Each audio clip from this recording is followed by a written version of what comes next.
Cette semaine, la religion la plus populaire au monde a choisi son nouveau grand-papa. Et pourtant, c'est pas ça qui était sur toutes les lèvres de Suisse romande, mais plutôt ce sujet de conversation d'une importance cruciale. Je suis un peu fatigué. Bon, c'est ce temps dégueu, hein. Ouais, vivement le printemps. Et non, Serge, si on est crevé, c'est pas la météo, c'est qu'on dort mal. D'après les statistiques, 1 personne sur 3 aurait des problèmes de sommeil, à tel point que c'est devenu un business. Ouais, une bonne nuit de sommeil, ça n'a pas de prix, mais le capitalisme a quand même réussi à en fixer un. Parce que dormir, c'est un des derniers trucs pour lesquels les gens n'ont pas besoin de payer. Ou alors, on pourrait les fatiguer, jusqu'à ce qu'ils soient prêts à payer pour dormir. Et voilà comment on est arrivé dans le monde merveilleux des tisanes, des médicaments miracles, des huiles essentielles. Alors déjà, la seule huile qui est essentielle à quoi que ce soit, c'est l'huile d'olive avec des spaghettis et de l'ail. Et ensuite, quitte à avoir des solutions bancales, alors autant miser sur les remèdes de grand-mère. Et les remèdes de grand-mère pour bien dormir, on les connaît. Dénoncer ses voisins et coucher avec les Allemands.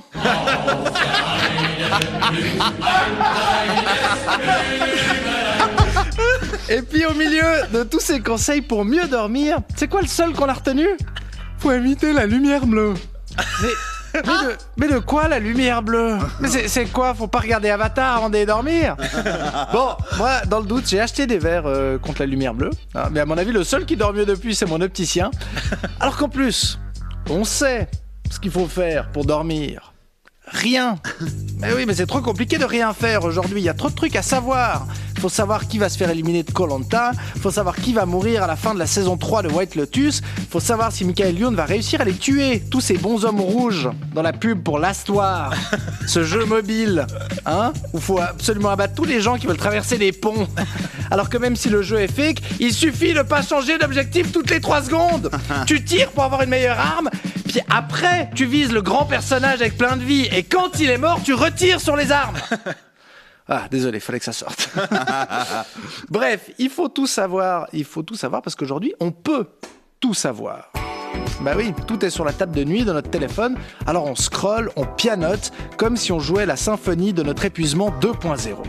Mais plutôt que d'essayer de poser nos natels pour mieux dormir, on s'est dit que le mieux, c'était encore de connecter un truc de plus dans notre chambre à coucher, et on a inventé les lits intelligents. Qui traquent ton sommeil. Ouais. Ah, ça c'est encore une combine à se rajouter des problèmes. Hein. Genre découvrir qu'on te trompe parce que ton ou ta partenaire a oublié d'effacer l'historique du lit. Ah, vraiment super le lit connecté. Ah, comme ça le matin, si t'as pas bien dormi, c'est ton lit qui te prévient. Au cas où ta propre gueule dans le miroir suffit pas. Non, franchement, avec moi, les gens dormiraient plus. Ou alors... on pourrait leur vendre des trucs pour moins avoir besoin de dormir. Et le pire, c'est que ça marche.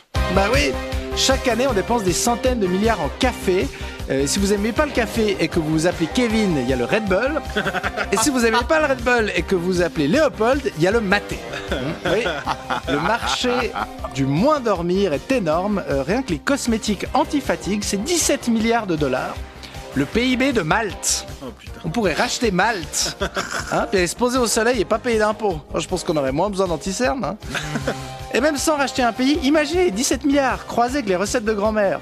On pourrait en importer des Allemands pour coucher avec et mieux dormir. Bon, vous me direz, pas besoin d'Allemands, on a déjà les propriétaires de Tesla. Mais dormir, c'est si bien, on peut rêver. C'est un des derniers endroits où on peut tout faire, les rêves. Hein, et paradoxalement, c'est aussi là qu'on trouve souvent les raisons de nos insomnies. Mais avec une couche de subconscient qui rend le message un petit peu compliqué à décoder. Hein. Genre, vous devez absolument envoyer ce mail de boulot crucial, sinon vous allez être en retard pour votre partie d'IAS avec Pierre Ninet et le naturopathe de Pascal Critin. Mais vous n'arrivez pas à écrire. Parce que vos doigts sont en fait des casquettes.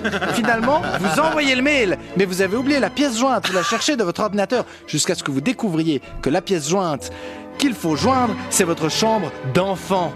Vous vous retrouvez dans la chambre. Là, tous vos traumatismes se sont matérialisés sous la forme de 6 chicken nuggets. Un enfant obèse arrive. Vous lui demandez, tu veux un accompagnement ? C'est quoi ta sauce préférée ? Il répond, toutes. Et il mange votre chambre. Ah, tu comprends pourquoi on a inventé les attrape-rêves, hein. C'est juste dommage que ce soit plus un objet artisanal ancestral, mais maintenant juste un tatouage pour meuf qui se trouve un peu ésotérique, mais surtout pas mal bonne. Foutu pour foutu, on peut se réjouir que les lits connectés arrivent à canaliser notre subconscient peut-être dans quelques années, hein, même s'il faudra certainement mater une pub avant de pouvoir rêver, mais au moins on pourra faire des cauchemars en étant réveillé. Allez, bonne journée à toutes et tous, et surtout, bonne nuit. Quelle indignité. Je suis pas venue ici pour souffrir, ok? Nous sommes sur le service public. Foutu pour foutu. Ce n'est pas l'idée, voyez-vous, que je me fais du service public. C'est une honte. Benjamin Descoster.